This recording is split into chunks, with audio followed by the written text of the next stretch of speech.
Hello students, welcome back to my YouTube channel. Today I'm going to explain you the back exercise of the lesson The Horse from your book The Literary Battles, Class Plus 2 Punjab School Education Board in the subject of elective English. So let us start the explanation of the back exercise. तो first question आपका जो है वो है, do you think the creator had made when the story opens a greater number of large animals than little creatures? क्या आपको लगता है कि जो क्रिएटर था, जो सृष्टिकर्ता था, उसने जो बहुत ज़्यादा मात्रा में जो थे बड़े एनिमल्स बनाए थे छोटे एनिमल्स के, छोटे क्रिएचर्स के कंपैरिजन में? ठीक है, why do you think so? Why do you think so? आपको ऐसा क्यों लगता है? The creator was told that there was very little of the heavier and harder stuff, और जो सृष्टिकर्ता को बताया गया था कि बहुत कम मात्रा में हैवियर और हार्डर स्टफ बनाने के लिए जो मटेरियल बचा है. Is it possible that the creator on hearing this changed his mind about the kind animal he wanted to make? क्या ये संभव है कि जो सृष्टिकर्ता था उसने अपना माइंड चेंज कर लिया था हैवियर एनिमल बनाने की बजाय जो वो बनाना चाहता था कि स्टफ़ कम है, इसलिए उसने अपना माइंड चेंज कर दिया? Y do you think so? आपको ऐसा क्यों लगता है? The creator really made a greater number of large animals than little creatures. ये तो हो गया हमारे फर्स्ट क्वेश्चन का आंसर, है ना, जिसमें पूछा गया था कि आपको लगता है कि उसने ज़्यादा मात्रा में हैवियर एनिमल्स जो थे बनाए थे रादर देन लिटिल क्रिएचर्स. कि सृष्टिकर्ता ने वास्तव में ही ज़्यादा मात्रा में जो बड़े जानवर थे वो बनाए थे किसके कंपैरिजन में? छोटे छोटे क्रिएचर्स के कंपैरिजन में. We think so. अब सेकेंड क्वेश्चन आपका है why do you think so? तो इसका आंसर है we think so because God's assistant told God that he had used a large quantity of the heavier and harder material in creating big animals like the elephants, the whales, the lions and the pythons. और जो परमात्मा का सहायक था उसने उन्हें बताया कि आपने बहुत सारा जो हार्ड मटेरियल है वो किसको बनाने में लगा दिया? बड़े जानवरों को. और उन बड़े जानवरों में कौन कौन था? हाथी था, वेल थे, लायन था और जो पाइथन था, अजगर था. So very little of such stuff was now in store. अब उस तरह का स्टफ जो था स्टोर में बहुत कम था. किस तरह का स्टफ? बड़े एनिमल्स बनाने के लिए जो स्टफ चाहिए था. ही एडेड, और उसने साथ में ये भी कहा that good deal of light material was there, कि लाइट मटेरियल बनाने के लिए बहुत अच्छा मटेरियल जो पड़ा हुआ है फॉर मेकिंग मोर एनिमल्स, ताकि वो और एनिमल्स को बना सके. Possibly the creator changed his mind, और इसीलिए जो था क्रिएटर ने अपना माइंड क्या कर दिया था? चेंज कर दिया था. हिज माइंड किसके regarding? About the kind of animals he wanted to make, जिस तरह का वो एनिमल्स को बनाना चाहता था. To save on the use of the heavier material he was careful enough to take only a little quantity of it. अब वो जो मटेरियल बचा था उसकी लिटिल क्वांटिटी जो थी उसको यूज़ करना चाहता था. क्यों यूज़ करना चाहता था? To save on the use of the heavier material. ठीक है. He did not give it horns और क्लास. उसने अब जो एनिमल बनाया उसको किस तरह से बनाया, किस तरह से उसने, भगवान ने जो था वो मटेरियल को सेव किया था. उसने इसको पंजे नहीं दिए, he gave it teeth to chew only, और इसने इसको सिर्फ टीथ दिए थे, दांत दिए थे ताकि वो खाने वाली चीज़ को चबा सके. All this shows the change of his mind. और ये सब जो है उसके किस चीज़ को शो करता है? कि उसने अपना माइंड जो था वो चेंज कर लिया था. The second question is considering what happens later in the story. कहते कि बाद में स्टोरी में क्या हुआ? Do you think the creator realized what would happen to the horse when he made it? कि क्रिएटर ने सोचा था कि इसको क्या होगा अगर उसने इसको बनाया जब उसने इसको बनाया था तो क्या क्रिएटर ने सोचा था कि इसके साथ क्या होगा? Did the creator give the horse it's unique qualities on purpose? क्या जो भगवान थे, जो क्रिएटर थे, जो सृष्टिकर्ता थे, उन्होंने जो घोड़ा था उसको उसकी यूनिक क्वालिटीज़ एक पर्पस के साथ, एक उद्देश्य के साथ दी थी? How do you know? आपको कैसे पता? ठीक है, तो इसका आंसर होगा the creator did not realise what would happen to the horse after he had made it.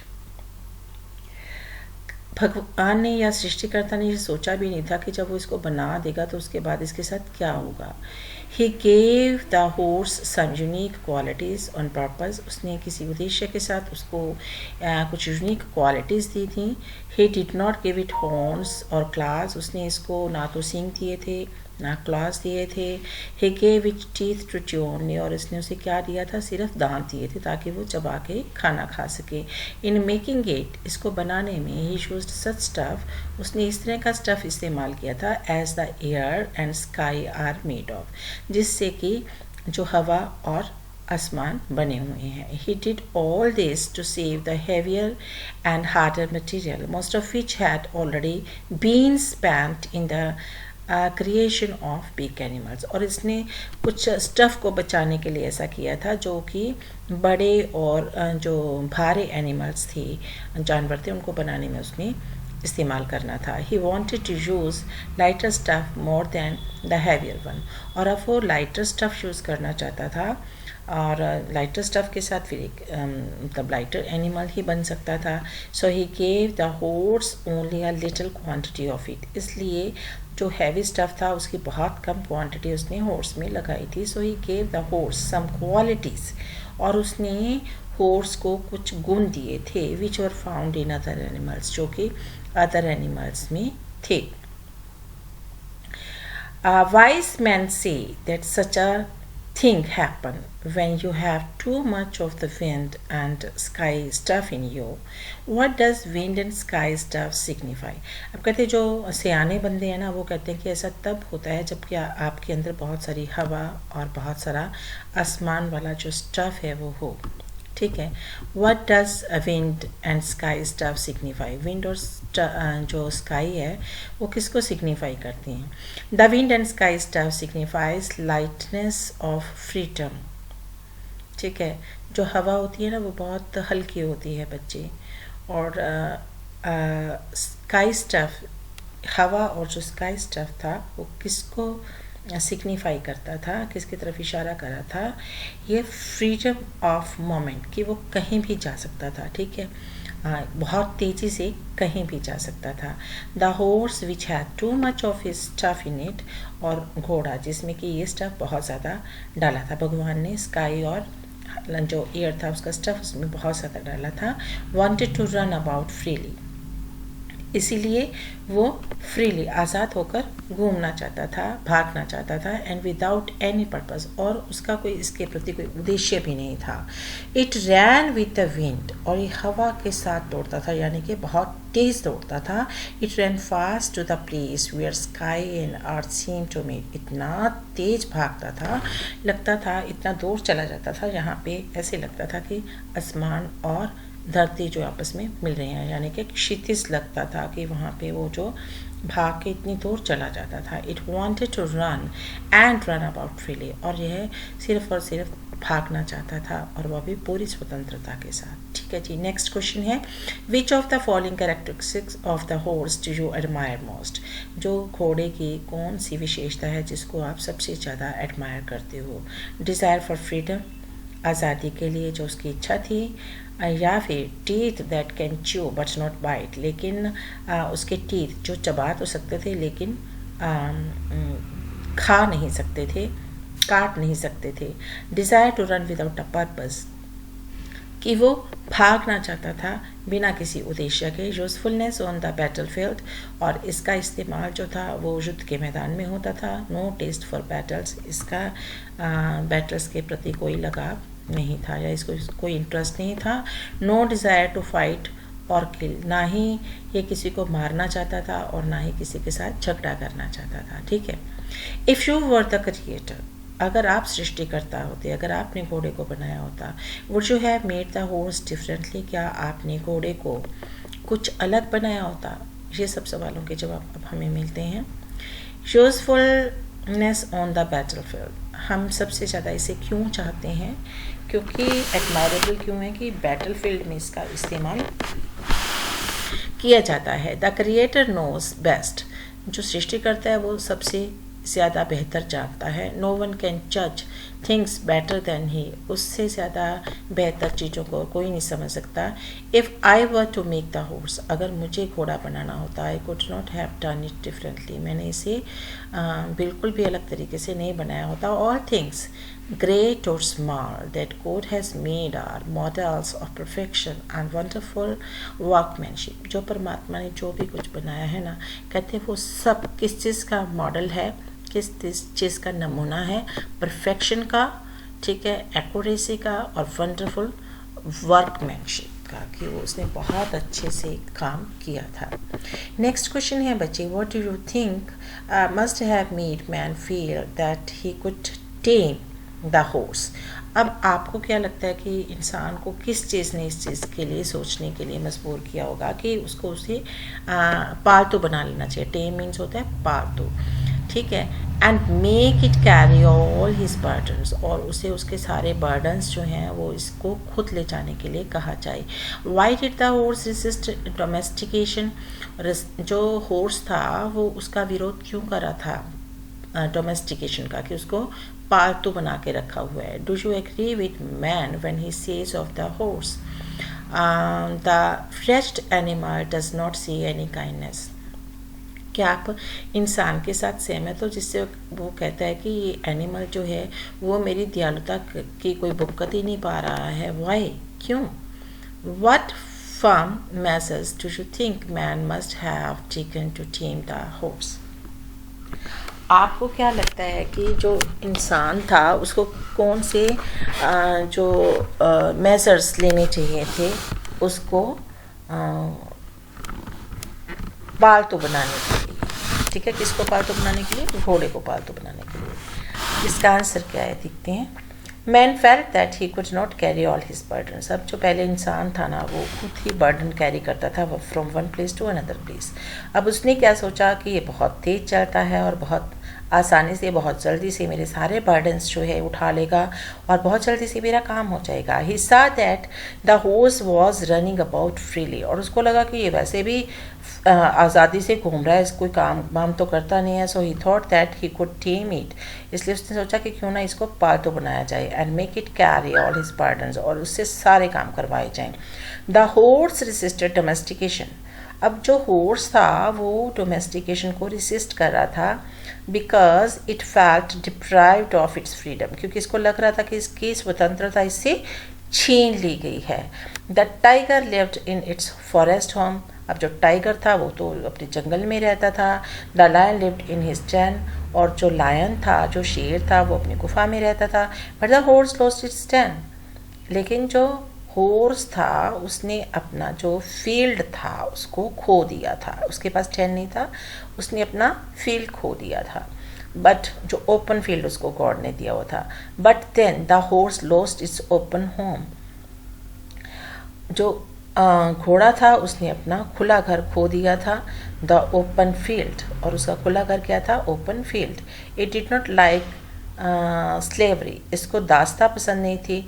In fact nobody wanted to lose freedom at any cost, और सत्य तो यही है कि कोई भी अपनी स्वतंत्रता नहीं खोना चाहता। It is not possible to agree with man when he says that the horse is ungrateful, और ये पॉसिबल सा नहीं लगता जब इंसान कहता है कि जो घोड़ा है वो बहुत ही अनग्रेटफुल है इंसान के। जब आपको कोई बांध लेगा बच्चे, जब आपको आपकी स्वतंत्रता को कोई छीनेगा तो आप थैंकफुल थोड़े होंगे उस इंसान के, ठीक है, आप नेचुरली रेसिस्ट करेंगे उस चीज़ को ना।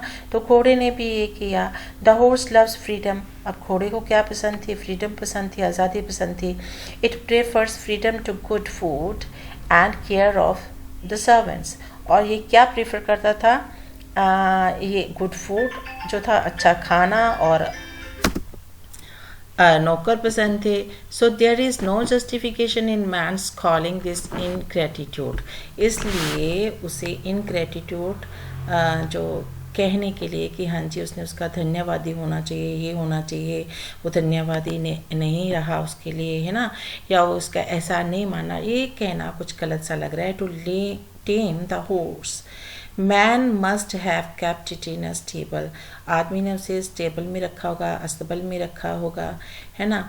ही might have put a curve in its mouth, और इसने इसके मुंह में छींका सा भी डाल दिया होगा, वो नकेल डाल दी होगी. And a saddle on it's back, और इसकी बैक पे बैठने के लिए एक गद्दी रखी होगी. ही might have Tide it's hind legs, इसने सामने वाली लातों को जो था वो टाई कर दिया होगा with ropes to keep it under control, कि इसको अंडर कंट्रोल रखा जाए, ये भागे ना, क्योंकि वो तो बाई नेचर ही था कि वो भागता भाव था, उसको स्वतंत्रता पसंद थी. He might have whipped it off and own to make it obey him, और उसने इसे ज़रूर मारा होगा ताकि वो उसको ओबे करे. ठीक है. Man must have taken these strong steps to tame it, और इंसान ने उसको पालतू बनाने के लिए ये सख्त कदम ज़रूर उठाए होंगे. ठीक है. तो इंसान ने क्या किया था, इंसान ने उसको बांध लिया था स्टेबल में, नकेल डाल दी थी, आगे वाले पैरों को बांध दिया था ताकि वो भाग ना सके. तो कोई भी इंसान जब ये सब चीज़ें पसंद नहीं करेगा, तो घोड़े को भी भैया ये चीज़ें पसंद नहीं थी और उसने रेजिस्ट किया था. ठीक है. नेक्स्ट क्वेश्चन है, why do you think the creator suspected that death and not man was responsible for the disappearance of the horse. अब जब परमात्मा को घोड़ा खुले मैदान में नहीं दिखा था तो उसने मौत पर शक क्यों किया. उसने मौत पर शक किया क्योंकि उसको लगा था कि घोड़ा क्यों नहीं दिखाई दे रहा. उसने तो उसको बनाया था खुले आसमान में घूमने के लिए, पक्का मौत उसको अपने साथ ले गई होगी. और इंसान उसे उसकी डिसअपियरेंस में, यानी कि उसके गायब होने में जो था वो जिम्मेदार नहीं था. What do you think the creator must have felt when he saw his latest creation imprisoned? आप क्या सोचते हो कि परमात्मा ने क्या सोचा होगा जब उसने देखा होगा कि उसका लेटेस्ट जो सबसे बाद वाला क्रिएशन था, सबसे नया क्रिएशन था, उसको जो जेल में डाल दिया गया है. Do you think the creator in his story is all knowing being? क्या आपको लगता है कि क्रिएटर को सभी जो बीइंग थे उनके बारे में पता था?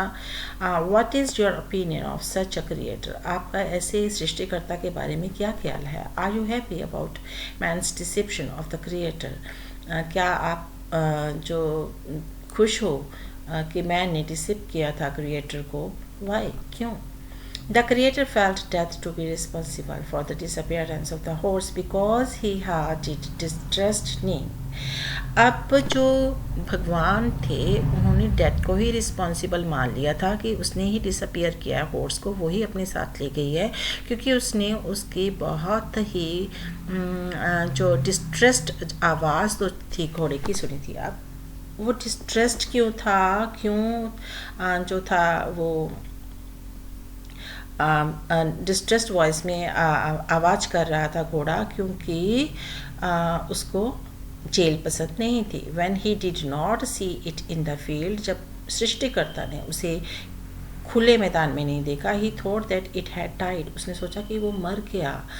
To see his latest creation imprisoned by man, the creator must have felt displeased with the man. और कहते कि अपनी लेटेस्ट क्रिएशन को जेल में डालते हुए जब व्यक्ति ने उसको जेल में डाला, तो इंसान ने उसको जेल में डाला, तो परमात्मा को ज़रूर जो थे दुख हुआ होगा, वो खुश नहीं हुआ होगा. From the study of the story we find that the creator is not all knowing being. अब उसको सबके बारे में नहीं, सब कुछ नहीं पता था. He does not know that he has spent almost all the heavier material in the creation of big animals. उसको नहीं पता था कि उसने almost सारा हैवी मटेरियल जो था वो बड़े एनिमल्स को बनाने में लगा दिया था. He is not aware that man has imprison the horse. उसको ये भी नहीं पता था कि जो आदमी है उसने घोड़े को जेल में कर दिया है. ही cannot see the cord with which man has tied the horse 4 legs before setting it free. वो ये भी नहीं देख सका कि इंसान ने उसको आज़ाद करने से पहले क्या किया था, उसकी दोनों लेग्स को बांध रखा था. We are happy about man's deception. हम आदमी की जो इंसान थे उसकी डिसेप्शन से खुश हैं ऑफ द क्रिएटर जो कि भगवान ने बनाया था. Because it made him feel ashamed to think that he has made a limping animal. और उसको ये सोचकर शर्मिंदा होना पड़ रहा था कि उसने इस तरह का एनिमल बनाया था जो कि ठीक से चल भी नहीं पा रहा था. Admitted that he has made one of the worst blunders. और उसको लगा कि उसने सबसे बड़ी मिस्टेक किया है. It is really quite amusing. और ये बहुत ही अम्यूजिंग था. ठीक है, नेक्स्ट क्वेश्चन है, Is this merely a story about the creation of a new species of animal? क्या ये एक स्टोरी है कि सृष्टिकर्ता ने एक नया जो क्रिएशन बनाया था, और इज इट अ फेबल, या फिर ये कहानी ही है? Why do you think so? आप ऐसा क्यों सोचते हो? There are 4 characters in the story. 4 characters हैं स्टोरी में. कौन से? द क्रिएटर, सृष्टिकर्ता, मैन, आदमी, डेथ, मौत, एंड द हॉर्स और घोड़ा. Which of these is dearest to the author? Author को सबसे ज़्यादा पसंद कौन है? वाई, क्यों? Which of these do you suppose the author detest? आपको क्यों लगता है कि ऑथर इन सबको किसको सबसे ज़्यादा डिटेस्ट करता है? वाई और क्यों? Why of these 4 would you like to be? Which of these 4 would you like to be? आप इन चारों में से क्या बनना चाहेंगे? वाई और क्यों? इट इज़ अ फेबल, एक कहानी ही है. God is the creator of the whole universe. परमात्मा जो है ना पूरे यूनिवर्स को, पूरी कायनात को बनाता है. He is all powerful. वो बहुत शक्तिशाली है. He does not need any suggestions. उसको किसी भी सजेशन की ज़रूरत नहीं होती. इंफॉर्मेशन फ्रॉम एनी वन, और ना ही किसी इंफॉर्मेशन की ज़रूरत होती है. In this story we are told that the creator consulted his assistant about the kind of material left. अब इसमें हम ये देखते हैं कहानी में कि जो गॉड थे उन्होंने अपने असिस्टेंट से उस मटेरियल के बारे में पूछा जो कि बच गया था. He could not see the rope with the which man had tied the horse 4 legs. और वो नहीं देख पाया कि जो आदमी था उसने घोड़े की सामने वाली टांगों को बांध दिया था. He threatened man to set the animal free. और उसने मैन को चेतावनी भी दी थी कि वो उस जानवर को फ्री कर दे. और he would give its teeth और क्ला लाइक द टाइगर्स. और उसने ये भी कहा था कि अदरवाइज उसने अगर इसको फ्री नहीं किया तो वो इसको क्लास भी दे देगा और इसको जो थे टीथ भी देगा जो काटने के लिए उसको हेल्प करेंगे. And in the end he realised his mistake. एंड में उसको अपनी जो गलती होती है उसका आभास होता है. These are the reasons why we believe that it is not a true story. और इससे हमें लगता है कि ये ट्रू स्टोरी नहीं है क्योंकि परमात्मा कभी मिस्टेक नहीं कर सकता है. The character dearest to the author is the horse. अब जो लेखक है उसको सबसे ज़्यादा अच्छा कैरेक्टर कौन सा लगता है? घोड़ा. It is so far it's love for freedom. क्यों? क्योंकि ये इसको अपनी आज़ादी जो है वो पसंद है. The author depicts man for his selfishness. और जो वो आदमी है उसको डिटेस्ट करता है उसके स्वार्थीपन के लिए. Man wants to enslave the horse for his own selfish purpose. जो आदमी था वो घोड़े को अपने स्वार्थ के लिए जो था, ठीक है, वो अपना दास बनाना चाहता था. He wants to transfer his own burden to the horse. और उसका स्वार्थ क्या था कि वो अपने सारे बर्डन घोड़े पे डालना चाहता था. I would certainly like to be a man out of the 4 characters. और मैं कहते जो मैं हूँ वो आदमी बनना चाहूँगा इन चारों कैरेक्टर्स में से. 4 कैरेक्टर्स कौन थे? गॉड था, डेथ थे, घोड़ा था और इंसान था. I would try to wrestle with the problems of life. और कहते कि मैं जो प्रॉब्लम्स ऑफ लाइफ हैं, जो हमारी ज़िंदगी की मुश्किलें, मैं उनसे कुश्ती करना चाहूँगा, उनसे लड़ना चाहूँगा। Why did the horse resist domestication? जो घोड़ा था वो डोमेस्टिकेशन को रेसिस्ट क्यों कर रहा था, उसका विरोध क्यों कर रहा था? बच्चे, पहले भी मैंने बताया कि हर किसी को आज़ादी पसंद होती है, घोड़े को भी थी। मैन सा that horse was running freely. आदमी ने देखा कि जो घोड़ा था वो तो फ्रीली जो था भाग रहा था। He decided to tame it. इंसान ने उसे पालतू बनाने की कोशिश की, या उसने निर्णय लिया। And make it carry all his burdens. और उस आदमी ने सोचा कि वो अपने सारे बर्डन्स घोड़े से जो है उठवाएगा। The horse resisted domestication because it felt deprived of its freedom. अब जो घोड़ा था उसने इसका विरोध किया क्योंकि उसे लग रहा था कि उसकी फ्रीडम को छीन लिया गया है। How did man deceive the creator to take the horse back to his stable? अब जो बंदा था उसने क्रिएटर को कैसे डिसीव किया ताकि वो जो घोड़ा है उसको अपने स्टेबल में वापस ले आए? उसने भगवान के द्वारा दी जाने वाली चेतावनी पर उसे एक बार जो छोड़ तो दिया था, लेकिन उसने डिसीव कैसे किया क्रिएटर को? The creator wanted man to set the horse free. अब जो सृष्टिकर्ता थे वो चाहते थे कि जो घोड़ा है उसको फ्री कर दिया जाए। मैन सेड, आदमी ने कहा, that the horse did not deserve the stable, कि जो हॉर्स था उसे स्टेबल में नहीं रखा जा सकता था, वो डिज़र्व ही नहीं करता था। So the horse was the best, so the house was the best place for it. इसलिए इसके लिए घर ही सबसे ज़्यादा बेस्ट प्लेस था। To prove this his point man played a trick upon the creator. और फिर इस चीज़ को प्रूव करने के लिए उसने परमात्मा के साथ एक खेल खेला। Man tied the front legs of the horse. आदमी ने उसकी जो फ्रंट लेग्स को टाई कर दिया एंड सेट इट फ्री, और इसे आज़ाद कर दिया। अब जब उसके आगे वाली लेग्स बच्चे बंधी होंगी तो वो भाग कैसे सकेगा? वो नहीं भाग सकेगा ना। Now the horse could not run. अब वो भाग नहीं सकता था। It only hoped like a frog. और ये एक जो मेंढक था उसकी तरह सिर्फ फुदक सकता था। God felt pity for the house. और जो परमात्मा था उसको उस पर बहुत तरस आया कि ये मैंने क्या कर दिया। He allowed the man to keep the horse in his stable. इसलिए उसको लगा कि जो बंदा है वो इसको अपने स्टेबल में रखेगा और इसको इसका ध्यान रखेगा। तो आज के लिए इतना ही। आई होप कि आपको ये नो के नो क्वेश्चंस जो हैं वो समझ आ गए होंगे।